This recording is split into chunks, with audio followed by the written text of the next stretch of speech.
I owe you all an apology. This video was going to come out a while back, but I'm here now and I still want to talk about it because it's still a card that I'm pretty happy with how it went down and everything. I know a lot of people, they're not happy with, this card because they either thought it was understacked or, the main event did get canceled. But overall, any UFC event that happens on the weekend that is okay or more than okay, I'm happy with. So, you know what? We're going to go over it anyways, even though it's hella late. But Rafael Alves versus Nurullo Aliev. And, even a week later, it still shocks me how many people were there to support Aliev back in Tajikistan.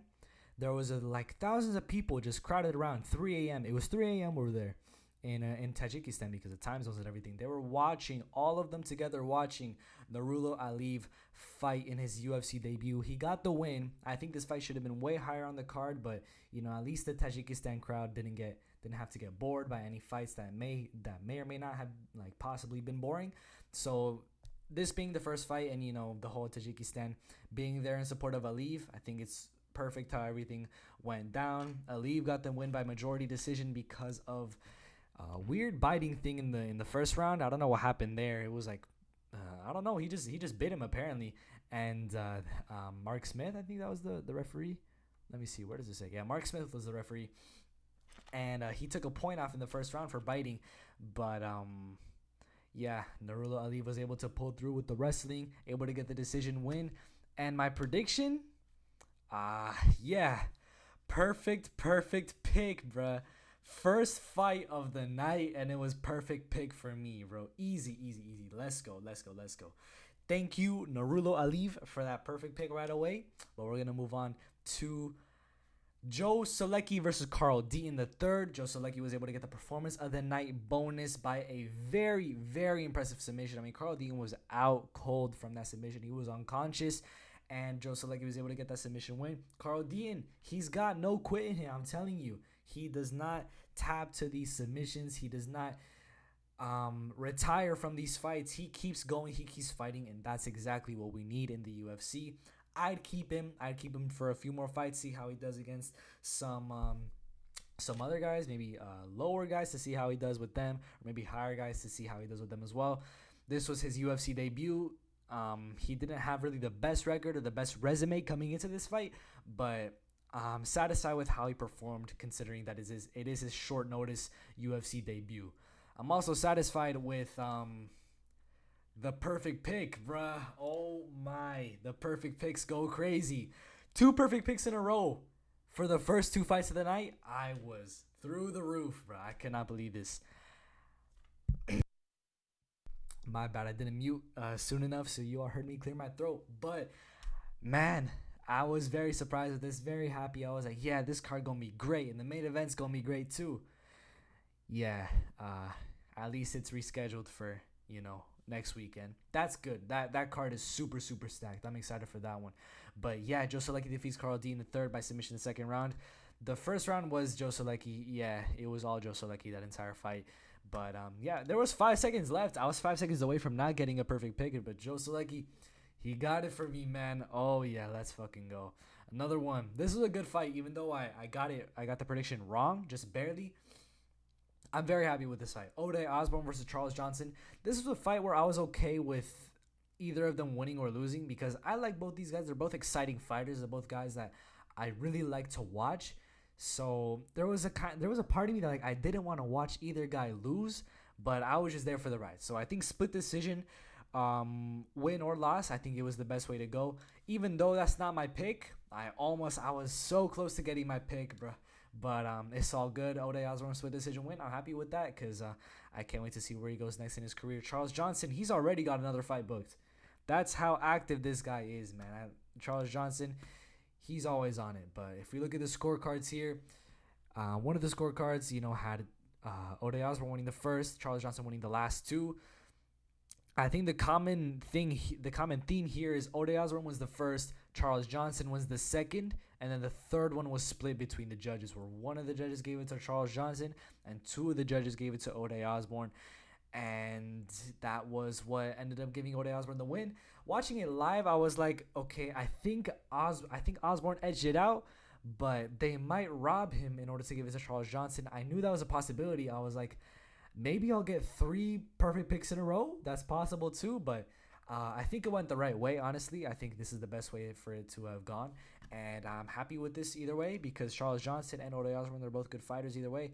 And yes, Jordan Levitt versus Victor Martinez. Bro, I couldn't believe this shit. This is Jordan Levitt's first knockout win in the UFC. And my God, it was a good one, bro.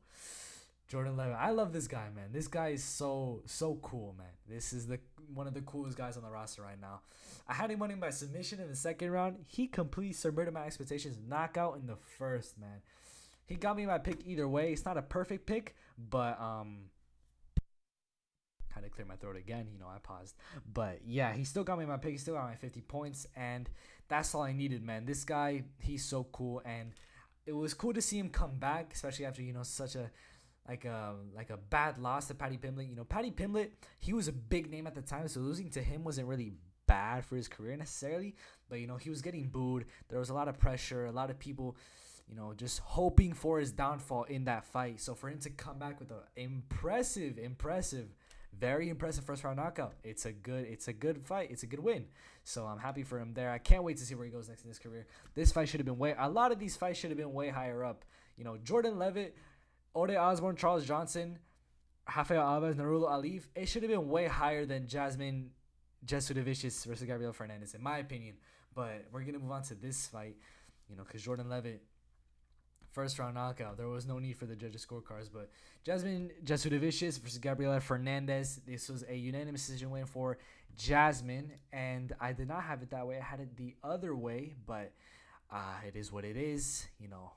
We move on. And oops, my bad. Y'all just saw some great picks, if I do say so myself. But yeah, decision win. That's just not the way it went. If we look at the scorecards, being honest with you guys, I only really saw the first round, and I kind of forgot what happened there.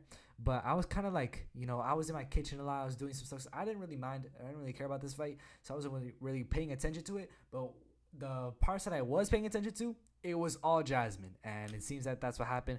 10-8 in the second round, which I didn't even know. I mean, 10-8 is wild. 30-26.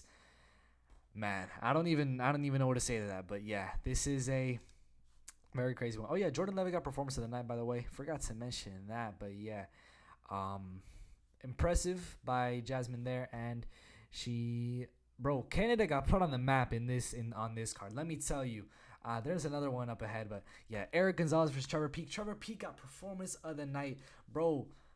I was a second away from getting my perfect pick. He would have finished him in the second round if not for the first round, bro. A second away is crazy. It's crazy, but yeah, Trevor Peek, he's cool, man. He was like a little kid in a candy shop, bro. Like, he was a fan of Bruce Buffer. He was so happy in the moment, and it was happy to watch him be happy, And he got the first round knockout. This is his UFC debut on the featured prelim over guys like Jordan Levitt, like Ode Osborne, like Rafael Alves. For him to put on that performance, yeah, man, what a statement to make in your debut.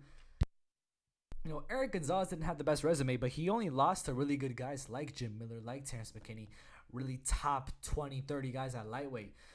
But yeah, Trevor Peek, he just proves, that he's going to be a problem at lightweight. He's going to be a top guy there in the future. And Eric Gonzalez, he doesn't look it in this photo, but in that fight, he looked like Bad Bunny. He really did look like Bad Bunny. You guys can watch back the finish or just the fight in general. It was really when he was getting like knocked out. I don't know what it was, but he just looked like Bad Bunny. Y'all gotta look it up. Don't take my word for it. Just this guy he was like the Bad Bunny doppelganger. You just have to believe me. But yeah, my pick. He got me my pick, just not the perfect pick. It's still all good. If you got me my pick, it's all good. And first round knockout, so no need for no judges scorecards there. We're going to move on to the main card. Mike Mallet versus Johan Lainesse. What I tell you, Canada got put on the map in this one. I had him submission just in the second round. There's a thing with most of these fights is I want to say first round, but I end up saying second round. And I should have said first round for this fight because I really wanted to. But it's all good. He got me my pick either way. And Mike Mallet got the win. He got me my pick, and that's all that matters. Performance of the night win there also. Canada got put on the map with this card, let me tell you. And yeah, no need for judges once again. We're going to move on to the next fight. Tatiana Suarez's comeback, and hell yeah. Everything she did, it was well. It was a bit kind of sketchy in the first round. It wasn't the best, which after a long layoff, it's not going to be the best.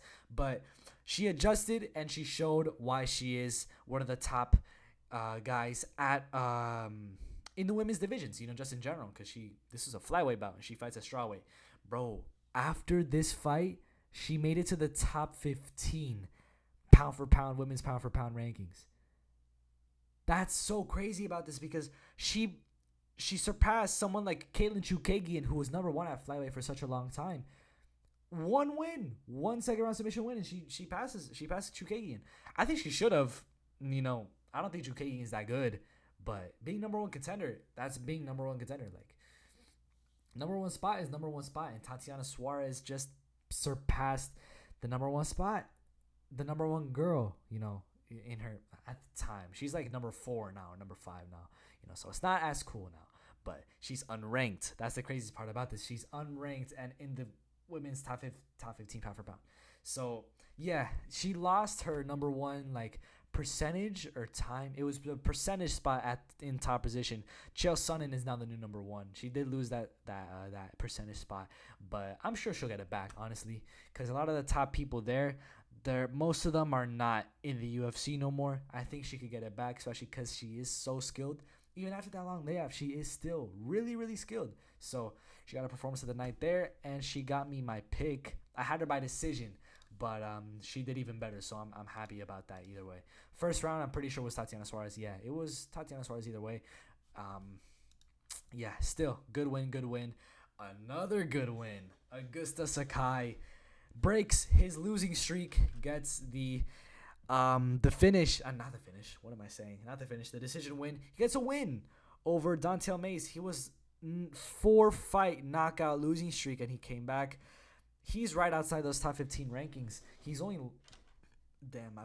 lost to the best guys at heavyweight, but he's got knocked out by a lot of them. That's the thing there. I think Augusta Sakai, if I'm not wrong, I don't think he's fought some of the guys there like Blagoy Ivanov. I don't think so. I think I have that wrong. I probably forgot. I don't think he's fought Marcin Tybura either. He probably has. I probably got all this wrong. I'm forgetting a lot about what happened to Augusta Sakai. I know he got knocked out by a lot of the top guys in the top 10, and I think one or two guys in the top 15 right now. He got knocked out by Sergey Spivak and by a lot of guys there. So it's just a lot of guys. It's hard to keep up with, in my opinion. I don't know.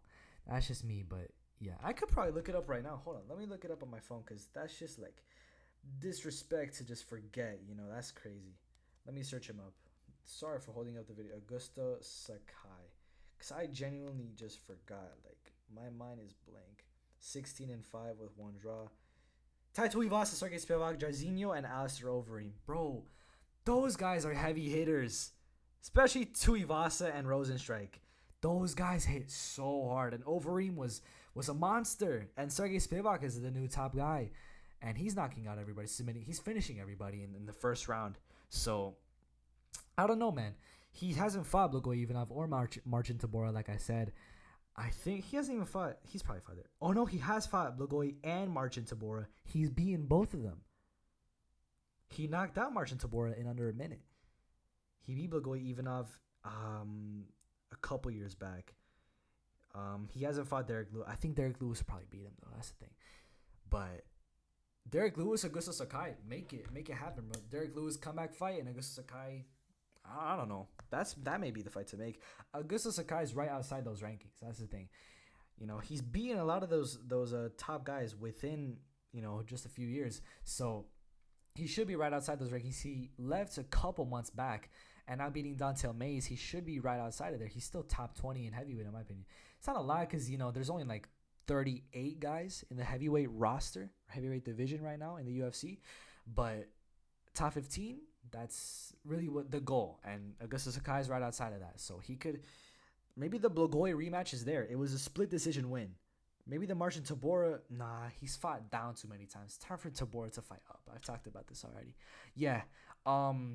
performance. Oh, I forgot to talk about my perfect pick. Augusto Sakai got me. Hell yeah, man. Don't give this guy Derek Lewis. Let him get another good fight. Let me get another perfect pick with Augusto Sakai. I've been, ever since I learned of this guy's losing streak, like many months back, I've prayed for his comeback, and it's happening, and he got me my perfect pick. Augusto Sakai, that's my guy, man. That's my guy. But we're going to move on to the new main event, because the actual main event got scrapped. Andre Muniz versus Brendan Allen, and Brendan Allen showed up, man. He's building up a nice resume for himself. He's got a lot of names. Andre Muniz, this is his biggest win yet, and submission in the third round, beat him at his own game, and yeah, man, he's in the top 15 now. Darren Till got knocked off of it because Brendan Allen entered, and I had to clear my throat again, bro. It's pretty impressive, This fight was all Brendan Allen. I think we should look at Augusto Sakai. Yeah, it was all Augusto Sakai as well there, but man, this one was all Brendan Allen. There was an argument for Andre Muniz. I think it was in the first or second round. I forgot, but it seems here by the scorecards, it's probably the first round. But yeah, most of it was just Brendan Allen. And then when the submission happened, I was like, yeah, fair enough. Like Brendan Allen, he showed he belongs in the top 15 there. I don't know who they give him next. I think a fight with Sean Strickland is really fun, but Sean Strickland's fought down a lot. Like a lot. I think it's time for Sean Strickland to fight Paulo Costa, who is higher up, and that is the fight to make. That's the featured bout for a pay-per-view. That is the fight to make. I don't know why the UFC is trying so hard to not make that happen, but that's the fight to make. I think maybe Jack Hermanson? No, but Jack Hermanson's fought down a lot too. That's true. He was going to fight up, with Derek Brunson, but nah, that one just didn't happen. I think maybe the loser of Drickus versus Brunson, that could be the fight to make. Also, who else is there? Imavov's, he just had his surgery. Chris Curtis, he's fighting Kelvin Gastelum. Who else is really there? I think he'd have to fight down, right? He'd have to fight down. Maybe he fights Delidze if Delidze loses his fight with Vittori, but I think Delidze's too much of a tough fight. I don't know if he's gonna lose that Vittori fight either. That's a tough fight. Delidze's tough, man, but he did lose a round against Jack Hermanson, so who knows? Anyways, I'm getting on topic. Brendan Allen, I think his next fight is anyone exciting, anyone fun to watch up there, man. Maybe even someone unranked. Who knows? Maybe you can get him like a Brad Tavares, maybe Bruno Ferreira. Bruno Ferreira's scheduled though. I don't know, man. There's just a lot of guys at middleweight. Middleweight's an underrated division, in my opinion. There's a lot of fun guys there. A lot of boring guys, but a lot of fun guys. And in my opinion, the boring guys, like the most boring guys, they end up becoming fun because of how boring they are. In my opinion, because that's just how scarce being that boring is. They become they become fun fights to watch, in my opinion. I don't know. Maybe that's just me, but I'm getting a hella off topic. But yeah, Brendan Allen, big win there. I can't wait to see where he goes at middleweight. He didn't get me my pick. I had Muniz by decision. That would not have happened. But yeah, bro, 7 out of 10. It's not the best, but 3 perfect picks is crazy. My verdict picks were off the charts up until that last fight. Muniz kind of fucked up my not parlays. I wasn't betting money, but he did fuck up my picks for verdict. But I still got top 25%. I was top 10% before, but yeah. Anyways, this video is long enough. I'm happy with this card. I'm really happy with how this card went. It was a fun card. I had a lot of fun watching it. And Jones versus Sidogan. Oh my, that's in 2 days, bro.